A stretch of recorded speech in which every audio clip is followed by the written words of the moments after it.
धेरैवटा राज्यमा विभाजित देशलाई एकीकरण गरेर नेपाल राज्य बनाउनेदेखि लिएर हालको सङ्घीय लोकतान्त्रिक गणतन्त्र नेपाल बन्नुसम्ममा नेपालको राजनीतिक इतिहासको यात्रा निकै लामो रहेको छ। यस यात्राको दौरानमा नेपाली राजनीतिमा धेरैवटा महत्त्वपूर्ण घटनाहरू भएका छन्। यस भिडियोमा हामी सोही मध्ये नेपाली राजनीतिका 6 प्रमुख घटनाहरूको बारेमा छलफल गर्नेछौँ।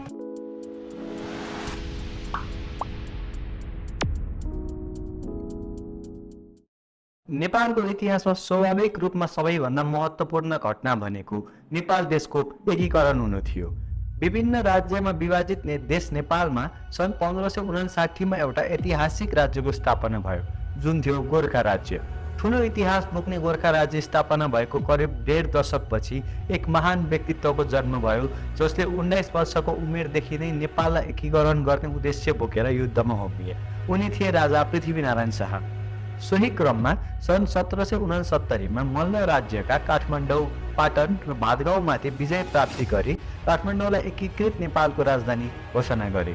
सन् 1769 पश्चात पनि नेपालको क्षेत्रफल विस्तार भारतको कुमाऊँ, गढवाल, सिमला लगायत तिब्बतको पनि केही भागसम्म भयो, जसले गर्दा नेपालको क्षेत्रफल हालको भन्दा करिब दोब्बर थियो। नेपालको एकीकरण र बृहत सीमा विस्तारपछि नेपाली राजनीतिको इतिहासमा भएको अर्को प्रमुख घटना हो एङ्ग्लो नेपाल वार।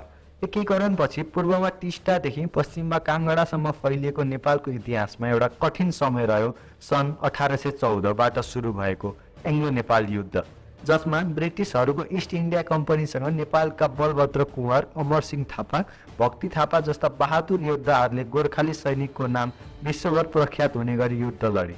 तर दुर्भाग्यवश ब्रिटिस सैनिकहरूसँग रहेका भीषण सैनिक जवान एवं आधुनिक हतियारहरूको प्रयोगले गर्दा कुमाऊँ, गढवाल जस्ता क्षेत्रहरूमाथि कब्जा गर्न सफल भए र अन्त्यमा ब्रिटिसहरूद्वारा काठमाडौँ नै कब्जा हुन सक्ने खतरा पैदा भएपछि नेपालले आफ्नो इतिहासकै सबैभन्दा अनफेयर सन्धिमा हस्ताक्षर गर्नुपर्ने अवस्था आयो, जुन थियो सुगौली सन्धि।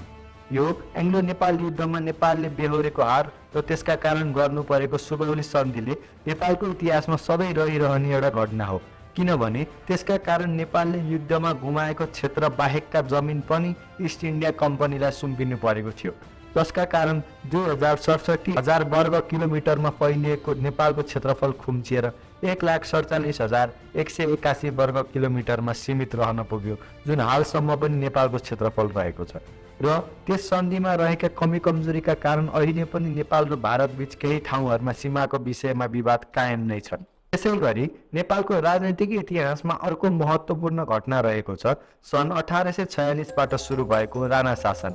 कोट पर्व, भण्डारखाल पर्व जस्ता कहानी लाग्दा घटनाका एक मुख्य पात्रका रूपमा रहेका जङ्गबहादुर कुँवर राणाले तत्कालीन राजा राजेन्द्र शाहलाई बन्दी बनाएर राज्य सञ्चालनको सम्पूर्ण अधिकार आफ्नो हातमा लिएर राजालाई केवल एक मूर्ति पात्रको रूपमा सीमित गराइदिएका थिए।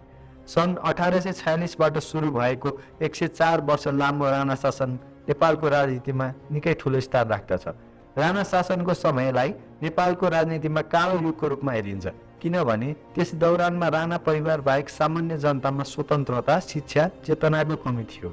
लगभग अहिलेको नर्थ कोरिया जस्तो विश्वका अन्य मुलुकबाट नेपाललाई आइसोलेटेड राखिएको थियो।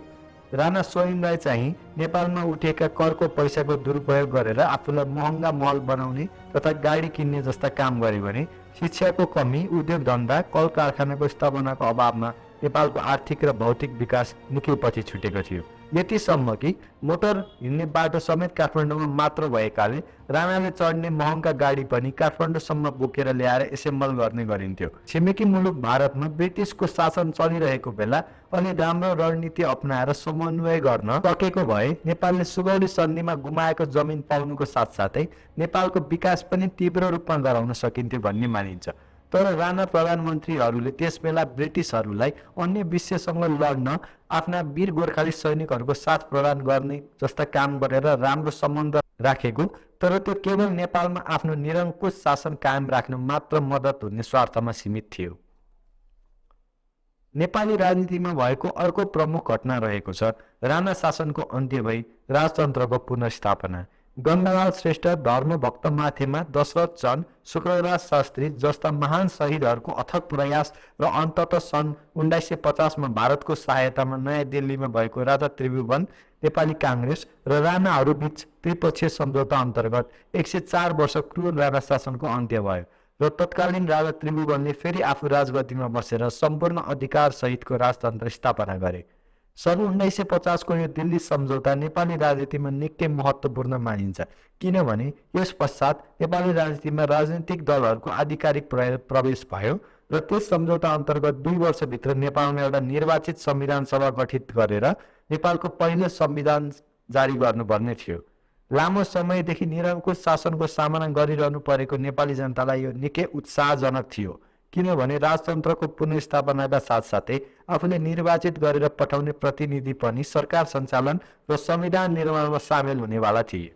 नेपाली राजनीतिले बिहोर्नु परेको एउटा ठूलो र दुःखद घटनाको रूपमा रहेको छ सन् 2001 मा राजपरिवारको हत्याकाण्ड।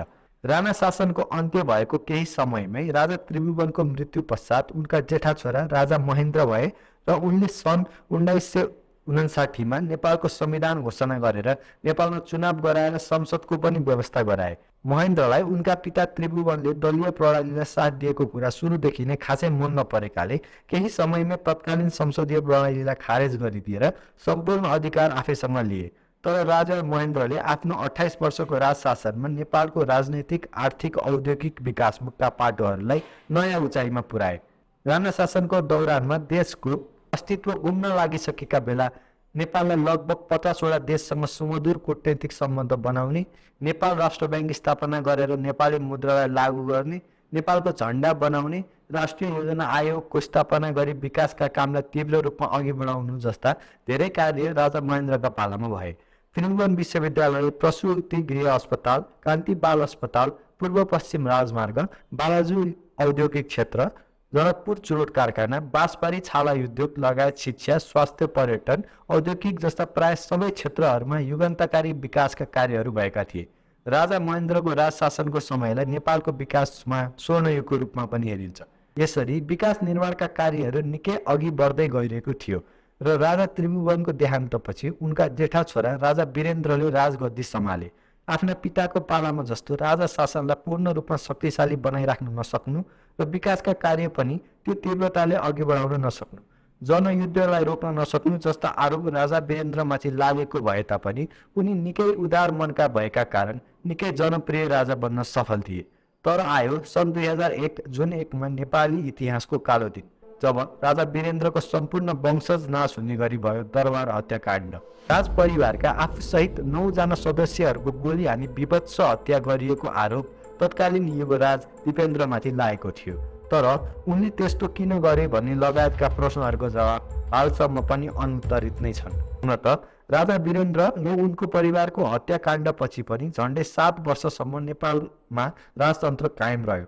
तर सन् 2001 को राजपरिवार हत्याकाण्ड नेपालमा राजतन्त्र विरुद्ध सल्किएको पतनको आगोको झिल्का मानिन्छ। हत्याकाण्ड भएको बेला आफू राजदरबारमा नभएको लगायत विभिन्न कारणहरूले शङ्काको घेरामा परेका राजा ज्ञानेन्द्रले आफ्ना दाजुको परिवार सबै विनाश भएपछि राजाको गद्दी सम्हालेका थिए।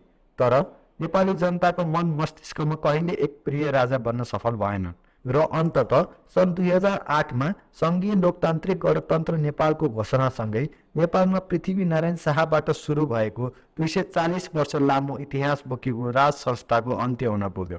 नेपाली राजनीतिमा सबैभन्दा पछिल्लो र महत्त्वपूर्ण घटनाको रूपमा छ सन् 2008 मा भएको संविधान सभाको चुनाव। 10 वर्ष लामो जनयुद्ध गरेको माओवादी र सरकार बीच सन् 2006 मा शान्ति सम्झौता भयो र त्यसको 2 वर्ष पश्चात सन् 2008 मा भएको संविधान सभाको चुनाव नेपाली राजनीतिको इतिहासमा निकै महत्त्वपूर्ण घटना हो। सोही चुनाव पश्चात गठित संविधान सभाले नेपालमा राजतन्त्रको अन्त्य गर्ने घोषणा गरेको थियो।